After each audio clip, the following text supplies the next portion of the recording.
Farm DSS ये agritech startup है। Farm DSS ये गवर्नमेंट का जो स्टार्टअप स्कीम है, इसके अंदर रिकॉग्नाइज्ड एग्रीटेक स्टार्टअप है। और ये स्टार्टअप ने अभी तक फंडिंग नहीं रेज किया है। ये बूटस्ट्रैप मतलब जो भी आज किसानों के लिए शिक्षण देते हैं और उसी से जो भी पैसे आते हैं उसी के ऊपर ये स्टार्टअप काम कर रहा है।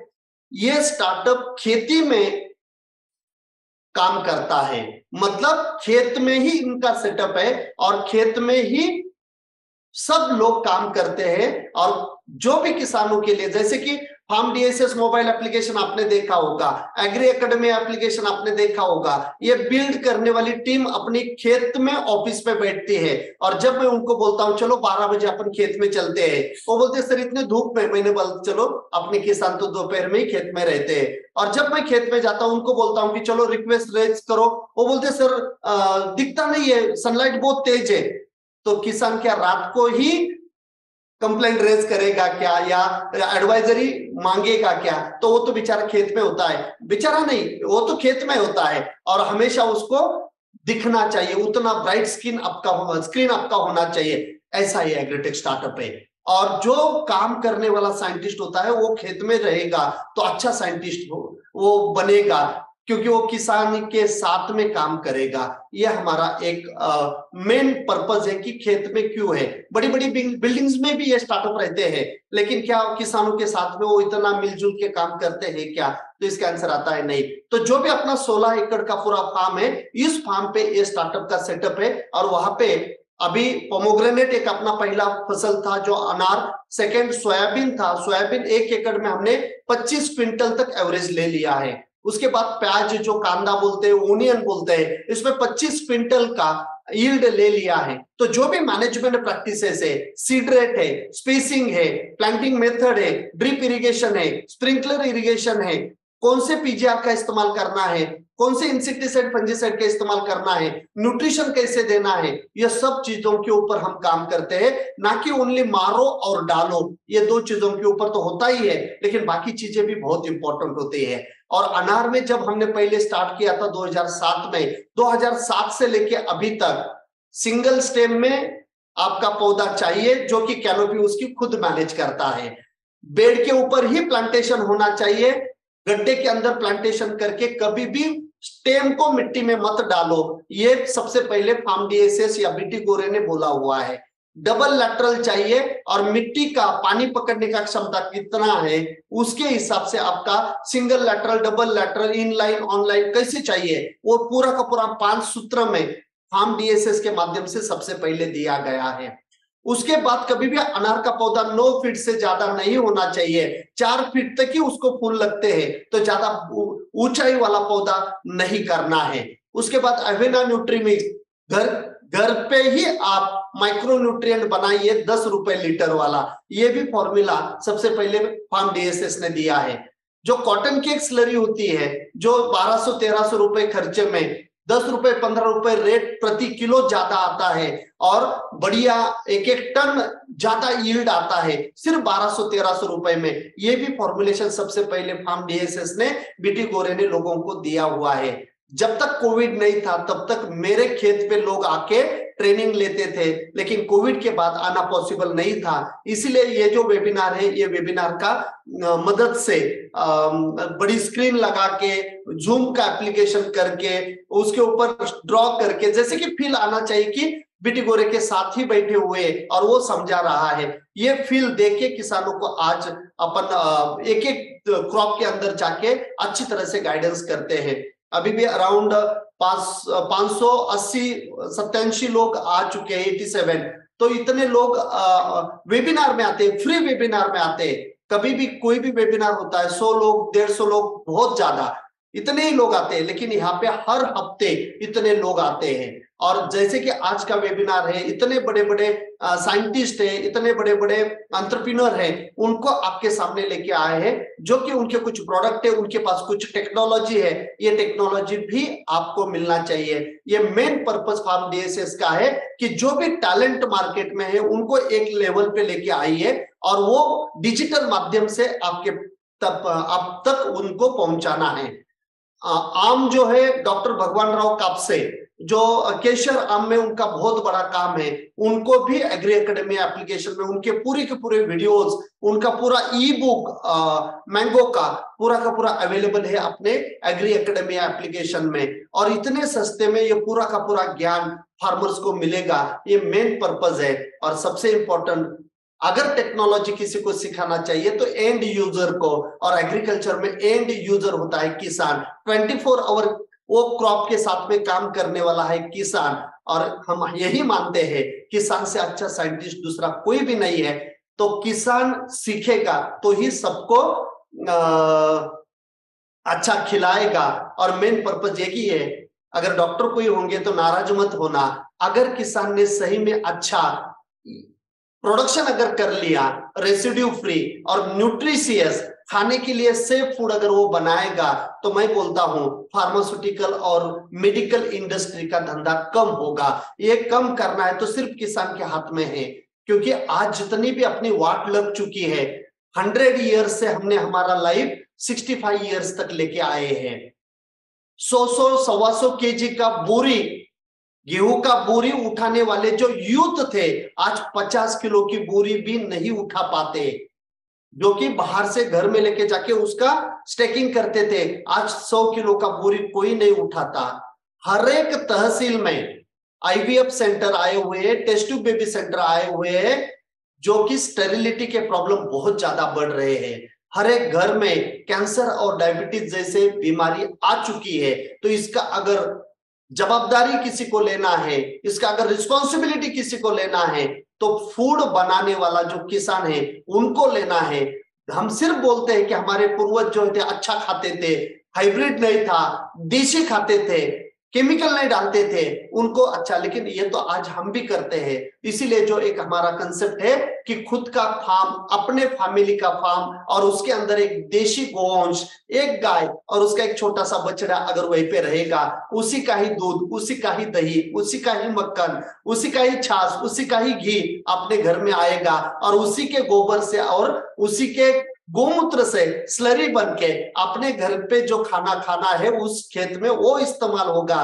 तो फिर अपने घर में जो भी आज बीमारी है, या जो भी अपने नए संतान अपन पैदा कर रहे हैं, उनको हेल्दी इंडिया बनाने के लिए एक स्टेप ये लेना पड़ेगा, आज ना कल ये लेना पड़ेगा। सिर्फ मोबाइल बना के, सिर्फ कंप्यूटर बना के, सिर्फ व्हीकल बना के, सिर्फ अच्छे रोड बना के हेल्दी इंडिया नहीं हो सकता। जब तक आप chemical fertiliser industry, chemical pesticide industry, pharmaceutical industry और मेडिकल इंडस्ट्री, जब तक आप इन्हीं से जीडीपी कम नहीं करोगे, तब तक हेल्दी इंडिया का सपना नहीं देखना चाहिए।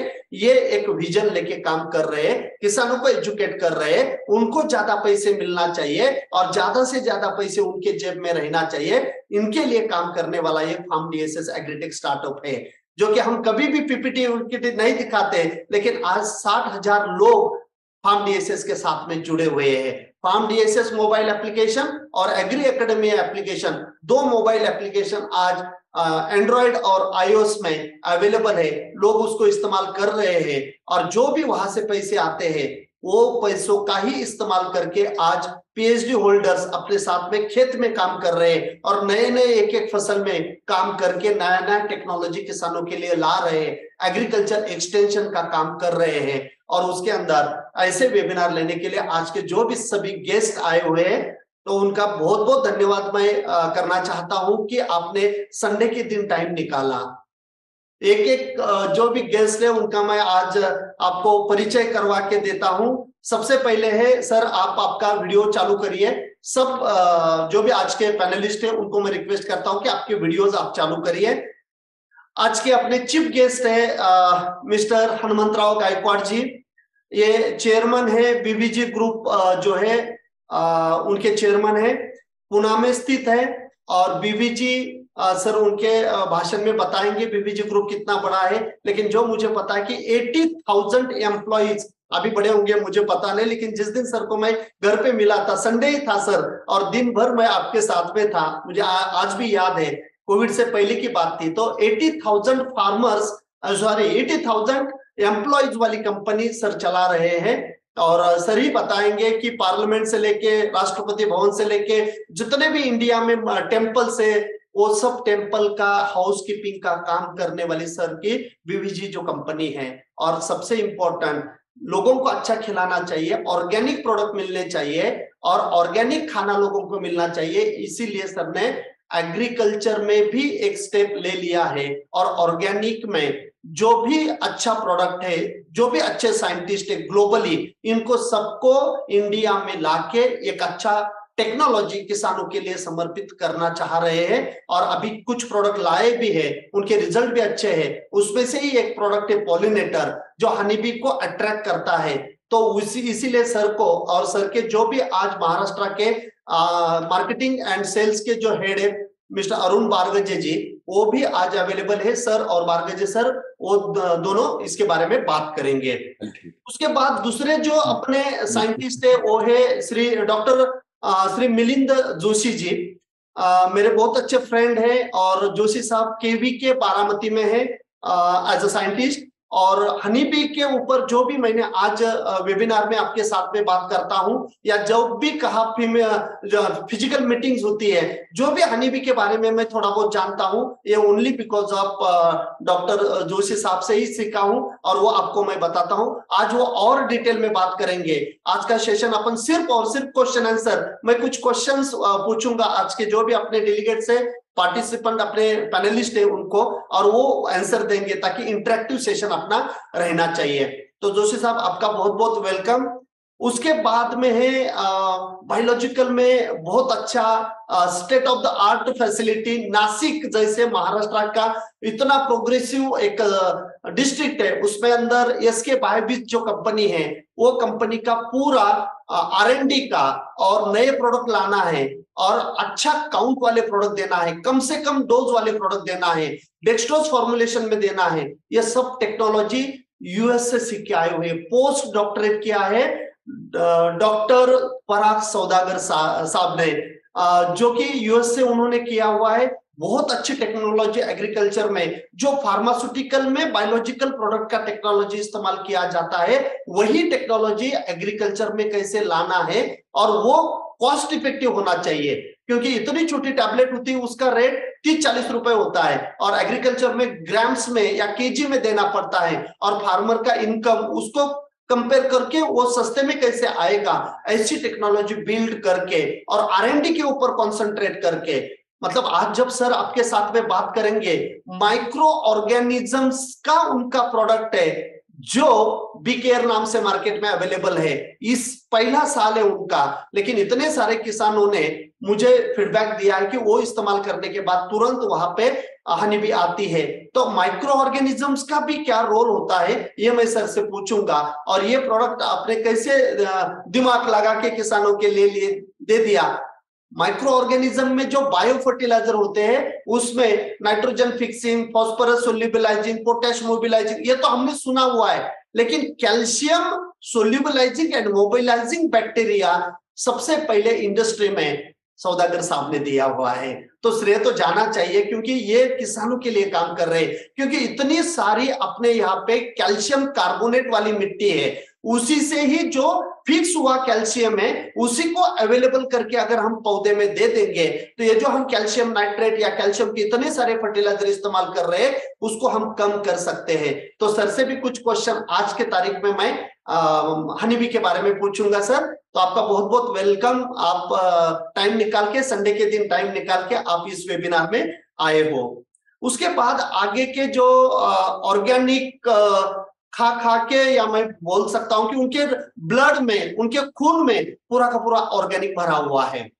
मिस्टर विवेक रोहगले जी, जो संस्थापक है विजय एग्रो इंडस्ट्रीज संगमनेर से, गवर्नमेंट जॉब थे, एमएससी एग्रीकल्चर है, गवर्नमेंट का जॉब छोड़ के सिर्फ ऑर्गेनिक में काम करना है, लोगों को ऑर्गेनिक खिलाना है, और कंपनी का नाम दे दिया मां के नाम से। मेरे मां का नाम कभी भी मैं खराब नहीं करूंगा, तो मेरी कंपनी अच्छा ही काम करेगी। ये पर्पस लेके विजय एग्रो इंडस्ट्रीज, ये कंपनी की स्थापना उन्होंने किया हुआ है। नीम के अंदर, करंज के अंदर और माइक्रो ऑर्गेनिजम्स के अंदर काम करने वाली ये कंपनी है। कोई भी प्रोडक्ट इनका केमिकल नहीं रहेगा। आज के तारीख में जब जब सर के साथ में, विवेक सर के साथ में बात होती है तो यही बोलते हैं अपने कंपनी का कभी भी केमिकल नहीं आएगा। Nature friendly, eco friendly, human safe, honeybee के लिए सेफ ऐसे प्रोडक्ट लेके आऊंगा। अभी उन्होंने एक प्रोडक्ट लॉन्च किया हुआ है कॉम्बो 300। कॉम्बो 300 ये प्रोडक्ट में 2 बोतल है, एक के अंदर है नीम और एक के अंदर है करंज। 2.5 ml अगर दोनों लेंगे तो फ्लावरिंग स्टेज में जो भी सकिंग पेस्ट आता है, सकिंग पेस्ट में आपका थ्रिप्स हो सकता है, एफिड्स हो सकता है, सिर्फ ऑर्गेनिक प्रोडक्ट से वो अच्छी तरह से कंट्रोल करते हैं। तो बायोलॉजिकल के कुछ प्रोडक्ट है, ऑर्गेनिक के कुछ प्रोडक्ट है, आर्गो स्ट्रॉन्ग करके उनका एक ऑर्गेनिक फर्टिलाइजर मैं बोलूंगा, सभी केक का एक साथ में मिक्सचर करके हर एक पोमोग्रेनेट का ग्रोर जो है वो एक्सेप्ट करता, ऐसे प्रोडक्ट वो बनाते हैं और किसानों की सेवा कर रहे हैं। तो सर आपका बहुत बहुत वेलकम, आप टाइम निकाल के आए हैं। और उसके बाद में सबसे फोटो से ही आपको पता चला होगा कि ये बी कीपर मतलब हनी बी को पालने वाला एक अवलिया मैं बोलूंगा अविनाश खोसे जी, जो कि नगर डिस्ट्रिक्ट से ही है और हनी बी के साथ में मैं तो बोलूंगा शादी किए हुए हैं। हनी बी के साथ में इतने प्यार से रहते हैं और किसानों को हनी बी की बॉक्स भी देते हैं। हनी बी कैसे पालना है, उनका कैसे परवरिश करना है। बहुत सारे लोग बोलते हैं कि हनी बी अगर हमने बॉक्स रखा तो उसी से भी बाहर नहीं आती है।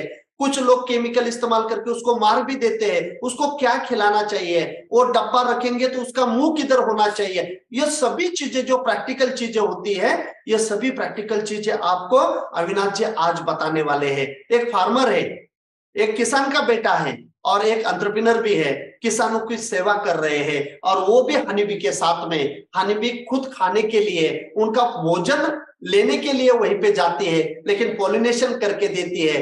पैसे कमाना कोई पाप नहीं है, लेकिन वो पैसे अगर पाप का धंधा करके कमाएंगे तो अच्छा नहीं होता है। हनीबी के जैसे ही सबने बिजनेस करना चाहिए कि जो मेरा कस्टमर है वो कस्टमर बड़ा होना चाहिए, उसके पास ज्यादा पैसे आना चाहिए, उसका खेती करते समय कम से कम कष्ट में और कम से कम खर्चे में कैसी खेती हो, यही एक मैसेज हनीबी से हमने सीखना चाहिए कि जब भी हम वहां से कुछ तो भी लेंगे पैसे तो उसको बहुत ज्यादा दे देंगे। जैसे कि वो थोड़ा सा शहद ले लेती है, लेकिन इतना सारा पॉलिनेशन करके आज जो 750 करोड़ लोग इस प्लानेट के ऊपर है, उनको खाना खिलाने का काम एक अकेले हनीबी करती है और ये आपका केमिकल का स्प्रे उसको मार देता है। नियोनिकोटिनाइड इंसेक्टिसाइड से, जो कि उसको घर नहीं ढूंढना, मतलब उसका ब्रेन इतना डैमेज हो जाता है कि वो जो छाता रहता है उसका मोहल अपन जिसे बोलते हैं वो ढूंढ नहीं पाती और एक अकेले हनीबी कभी जिंदा नहीं रहती, वो समूह में रहती है, सोशल इंसेक्ट है। तो इस प्रकार से पाप हम करते हैं, ये पाप कम होना चाहिए तो ही हमारा अस्तित्व इस प्लैनेट के ऊपर रहेगा।